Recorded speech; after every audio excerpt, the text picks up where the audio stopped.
మనం ఈరోజు doctor BR Ambedkar గారి స్కూల్ లైఫ్లో జరిగిన ఒక్క సంఘటన గురించి తెలుసుకుందాము. అంబేద్కర్ గారు తన జీవితంలో అనేక అవమానాలు, అనేక సమస్యలు ఇతర వర్గాల నుంచి ఎదుర్కొన్నారు. ఇందుకు కారణం వీరు దళిత కులంలో జన్మించారు అని. ఇక వీరి స్కూల్ లైఫ్లో జరిగిన ఒక సంఘటన గురించి తెలుసుకుందాము. ఇతర వర్గాల నుంచి అనేక సమస్యలు, ఆటంకాలు ఎదుర్కొన్న తరువాత స్కూల్లో చదువుకోవటానికి ప్రవేశించగలిగాడు. కానీ క్లాస్ రూమ్ లోపలికి రానివ్వలేదు. రూమ్ బయటే కూర్చొని చదువుకోమని చెప్పేవారు.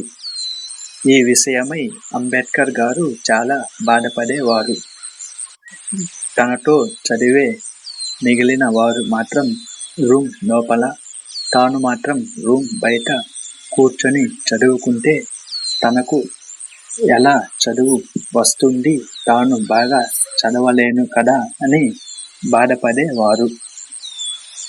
ఈ విషయాన్ని ఒకరోజు తన తండ్రితో చెప్పాడు. అప్పుడు వీరి తండ్రి అంబేద్కర్ గారిని తనతో పాటు బయటకు తీసుకొని వెళ్ళి ఒక ఎత్తైన ప్రదేశంలో నిలబెట్టి ఇలా అడుగుతారు, ఇప్పుడు నీపై సూర్యుని యొక్క వెలుతురు పడుతుంది కదా అని అడుగుతారు. అప్పుడు అంబేద్కర్ గారు అవును అంటారు. మరియు సూర్యుని వెలుతురు వల్ల వచ్చే ఎండ కూడా నీపై వేడిగా ఉన్నట్లు అనిపిస్తుంది కదా అని వాళ్ళ నాన్న అంబేద్కర్ గారిని అడుగుతారు. అప్పుడు అంబేద్కర్ గారు దీనికి కూడా అవునని సమాధానం చెప్తాడు. ఇక ఎత్తైన ప్రదేశం నుంచి కిందకు తీసుకొని వచ్చి మామూలు ప్రదేశంలో నిలబెట్టి తిరిగి అవే ప్రశ్నలు అడుగుతారు.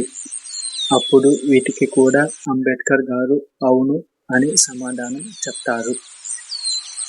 అప్పుడు అంబేద్కర్ గారు, నాన్న, మరి స్కూల్లో జరిగిన సంఘటనకు ఈ సంఘటనకు సంబంధం ఏమిటి అని అడుగుతారు.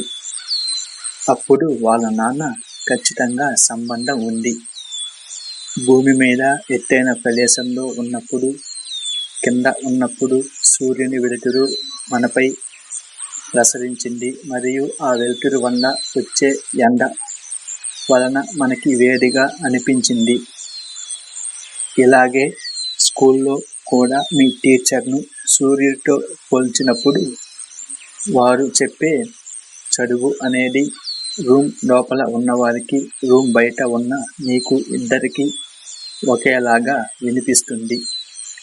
రూమ్ లోపల ఉన్నవారికి, రూమ్ బయట ఉన్న నీకు వేరువేరుగా వినిపించదు. ఇక ఇక్కడ మనం తెలుసుకోవలసిన అంశం ఏమిటంటే, మీ టీచర్లు చెప్పే విధానం మరియు వారు చెప్పేది మనకి సరిగ్గా వినిపిస్తుందా లేదా అన్న విషయం, మరియు మనం ఎలా చదువుతున్నాము, వారు చెప్పేది మనం ఎలా గ్రహిస్తున్నాము అనే విషయంపై మాత్రమే మనం బాగా చదువుకోకపోవటం అనేది ఆధారపడి ఉంటుంది అని చెప్తారు.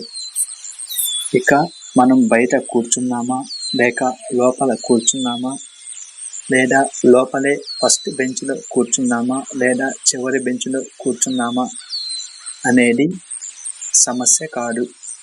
మనం ఎక్కడ కూర్చున్నా సరే వారు చెప్పే విధానం, మనం నేర్చుకునే విధానంపై మన యొక్క చదువు ఆధారపడి ఉంటుంది అని అంబేద్కర్ గారి నాన్న అంబేద్కర్ గారికి చెప్తాడు.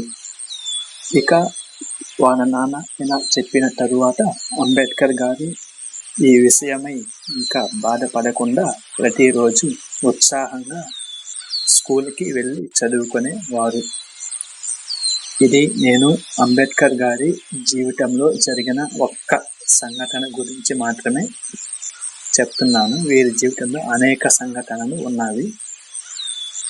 అవి మనం మరోసారి తెలుసుకుందాము. అంబేద్కర్ గారు స్కూల్కి వెళ్ళి చదువుకునే సమయంలో ఇటువంటి కుల వివక్ష ఉండేది. కానీ ఇప్పటి రోజుల్లో మాత్రం ఎటువంటి కుల వివక్ష లేదు. అందరూ విద్యార్థులు సమానమే.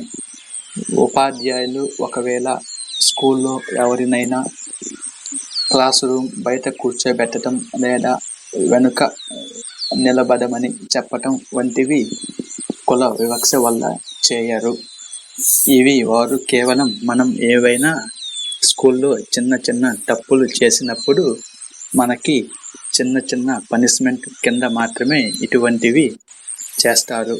అంటే క్లాస్ రూమ్ బయట కూర్చోబెట్టడం లేదా లాస్ట్ బెంచ్ వద్దకు వెళ్ళి నిలబడమని చెప్పటం వంటివి చేస్తారు. కానీ ఈ రోజుల్లో ఇలా కులం మతం ప్రకారంగా ఎవరికి ఇలా శిక్షలు ఉపాధ్యాయులు వేయరు. ఈ అంశం విన్నందుకు మీకు చాలా ధన్యవాదాలు. ఈ యొక్క స్టోరీ కనుక మీకు నచ్చినట్లయితే మా ఛానల్ని సబ్స్క్రైబ్ చేసుకోండి మరియు మీ ఫ్రెండ్స్తో షేర్ చేసుకోండి. మరో అంశంతో మళ్ళీ కలుద్దాం.